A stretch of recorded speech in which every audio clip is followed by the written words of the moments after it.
तुम्हाला ढसाळ्यांची भाषा अश्लील वाटते का? मग त्याआधी हे उत्तर ऐका, जे त्यांनी प्रस्थापित विचारवंतांना दिलं होतं. जेव्हा ढसाळांचा गोलपिटा हा काव्यसंग्रह प्रसिद्ध झाला तेव्हा संपूर्ण महाराष्ट्राला धक्काच बसला.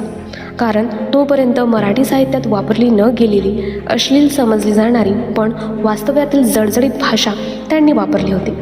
एकदा एका मोठ्या साहित्य संमेलनात काही प्रस्थापित विचारवंतांनी त्यांच्या भाषेवर आक्षेप घेतला. ते म्हणाले, ढसाळ, तुमची भाषा खूपच शिवराळ आणि अश्लील आहे. ही साहित्याची भाषा असूच शकत नाही. त्यावर ढसाळ अतिशय शांतपणे पण ठामपणे म्हणाले होते, ज्या जगात मी राहतो तिथे दररोज शोषण होतं. भूक आणि गरिबीचा नंगा नाच चालतो. तिथे मी फुलापाखरांच्या गोड भाषेत कसं बोलू? माझ्या वस्तीतल्या माणसांच्या वेदना मांडायला मला तुमच्या संस्कृत प्रचूर शब्दाची मदत होत नाही. जो अनुभव माझा आहे तो मांडायला माझीच भाषा समर्थ आहे. तुम्हाला ती अश्लील वाटत असेल तर त्याआधी ते जग बदला, ज्यातून हे शब्द जन्माला आलेत. त्यांच्या या उत्तराने समोरचे सर्वजण निरुत्तर झाले होते.